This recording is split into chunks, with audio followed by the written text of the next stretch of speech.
প্রিয় শিক্ষার্থীবৃন্দ, আজকে আমি তোমাদের সামনে হাজির হয়েছি অষ্টম শ্রেণীর বিজ্ঞান বিষয়ের একটি গুরুত্বপূর্ণ টপিক নিয়ে।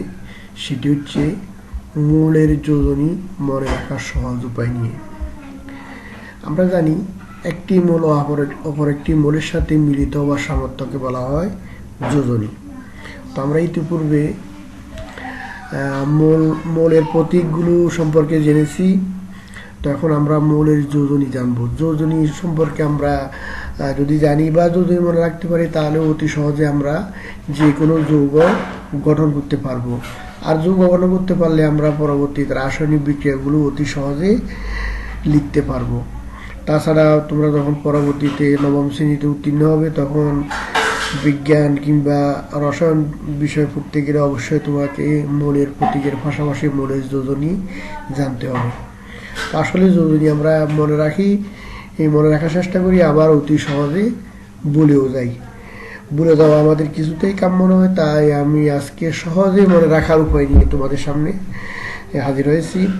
প্রথমে আমরা প্রথম 20টি মৌলের যোজনী আমরা শিখে রাখবো। তো আমরা কিভাবে শিখবো? আমরা মৌলের আমরা জানি পারমাণবিক সংখ্যা অনুযায়ী মৌলগুলোকে সাজানো হয়েছে।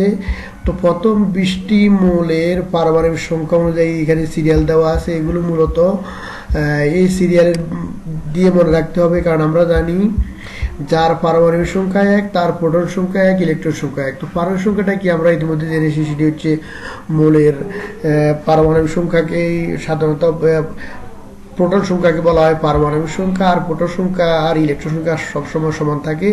তো এখানে হাইড্রোজেনের পারমাণবিক সংখ্যা 1 মানে হাইড্রোজেনের প্রোটন সংখ্যা 1, ইলেকট্রন সংখ্যা 1। অনুরূপভাবে হিলিয়ামের 2 মানে হিলিয়ামের প্রোটন ও ইলেকট্রন সংখ্যা 2টি করে। এইভাবে প্রথম 20টি মৌলের আমরা সিরিয়ালটা মনে রাখবো। যেমন এই সিরিয়ালে কিন্তু কোনো ব্যতিক্রম করা যাবে না। আমরা সিরিয়ালই পড়বো: hydrogen, helium, lithium, beryllium, boron, carbon, nitrogen, oxygen, fluorine, neon, sodium, magnesium, aluminium, silicon, phosphorus, sulphur, chlorine, argon, potassium এবং ক্যালসিয়াম। অর্থাৎ এই যে 1 হাইড্রোজেন, 2 হিলিয়াম, 3 লিথিয়াম, এই সিরিয়ালটা কিন্তু এইভাবে পড়তে হবে। কারণ এখানে 12 নম্বর মৌলটি হচ্ছে ম্যাগনেসিয়াম। তার অর্থ ম্যাগনেসিয়ামে 12টি প্রোটন রয়েছে, 12টি ইলেকট্রন রয়েছে। তাহলে সিরিয়ালটা কিন্তু খুবই গুরুত্বপূর্ণ। সিরিয়ালে কোনো ব্রেক দেওয়া যাবে না বা উল্টাপাল্টা লেখারও কোনো সুযোগ এখানে নেই। কারণ যার যত নম্বর সিরিয়াল, যেমন ফসফরাস, যেমন ফসফরাস 15, অর্থাৎ ফসফরাসের প্রোটন সংখ্যা 15, ইলেকট্রন সংখ্যা 15। কাজে এই সিরিয়ালটা অবশ্যই গুরুত্বপূর্ণ।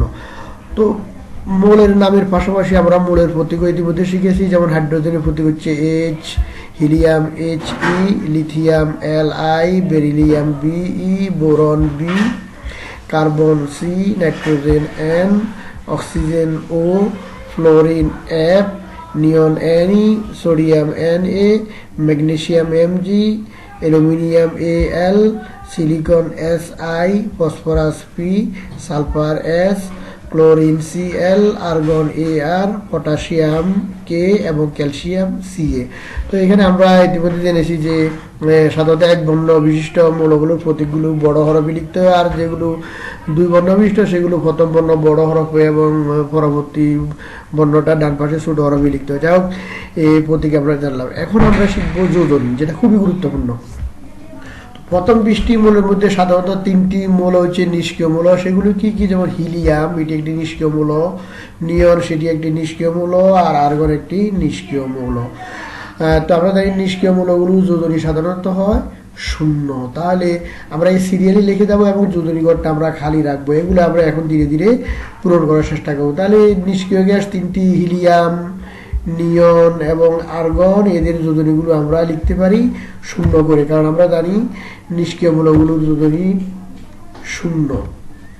তো সেক্ষেত্রে তাহলে আমরা হিলিয়ামকে দিলাম 0, নিয়নকে 0 এবং আর্গনকে 0। এবার একটু খেয়াল করো, এই যে নিষ্ক্রিয় গ্যাস থেকে পরবর্তী যে 4টি মৌল আছে পর্যায়ক্রমে, তাদের যোজনী হবে 1, 2, 3, 4। হ্যাঁ, এভাবে নিয়নের পরবর্তী 4টি মৌলের যোজনী হবে 1 2 3 4 এবং আর্গনের পরবর্তী দুটি মূল আমরা যেহেতু 20টি শিখলাম তাই দুটি মূল হবে 1 2। তাহলে আমরা যদি এখন দেখি তাহলে লিথিয়ামের কত হবে 1, বেরিলিয়ামের কত হবে 2, বোরনের কত হবে 3 এবং কার্বনের 4। তাহলে এখানে আবার সোডিয়াম 1, ম্যাগনেসিয়াম 2, অ্যালুমিনিয়াম 3 এবং সিলিকন 4। হ্যাঁ, এখন যদি আমরা পরবর্তীতে পটাশিয়ামের হবে কত, তাহলে যেহেতু আর্গনের পরবর্তী মৌল পটাশিয়াম তার যোজনী হবে 1 এবং ক্যালসিয়ামের হবে 2। তাহলে আমরা এভাবে পরবর্তী মৌলগুলোর পরবর্তী 4টি মৌলের যোজনী পর্যায়ক্রমে 1 2 3 4 এভাবে লিখে যাব। এবার আসুন নিষ্ক্রিয় গ্যাসের উপরের মৌলগুলো। তো উপরের মৌলগুলো আমরা একই নিয়মে 1 লিখে যাব, যেমন হাইড্রোজেনের হচ্ছে 1, তাহলে এখানে নিয়নের উপরে ফ্লোরিন 1, অক্সিজেন 2, নাইট্রোজেন হবে কত 3। আমরা এগুলো লিখি, ফ্লোরিন 1, অক্সিজেন হবে 2 এবং নাইট্রোজেন হবে 3। তাহলে এখানে ক্লোরিনের কত হবে, ক্লোরিন হবে 1, সালফার হবে 2 আর ফসফরাসের হবে 3। এভাবে তোমরা খাতায় লিখবে এবং অতি সহজে এইভাবে মৌলের যোজনীগুলো তোমরা প্র্যাকটিস করবে। তো এখানে আরও একটি বিষয় হচ্ছে কিছু মৌলের যোজনী আছে, একাধিক যোজনী থাকে যা থেকে বলা হয় পরিবর্তনশীল যোজনী, সেগুলো আমরা পরবর্তীতে শিখবো। তোমাকে আমরা 20টি মৌলের প্রত্যেকের একটি করে যোজনী আমরা আপাতত মনে রাখার চেষ্টা করি, তাহলে অন্তপক্ষে আমরা বিজ্ঞান বিষয়ে কিছুটা হলেও শিখতে পারবো। তো এইভাবে তোমরা বাড়িতে বসে খাতায় এগুলো লিখবে, প্র্যাকটিস করবে।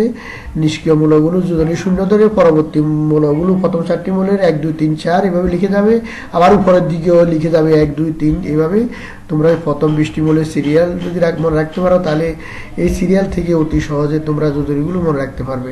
তো পরবর্তী ক্লাসে পরিবর্তনশীল যোজনী নিয়ে আমরা হাজির হব।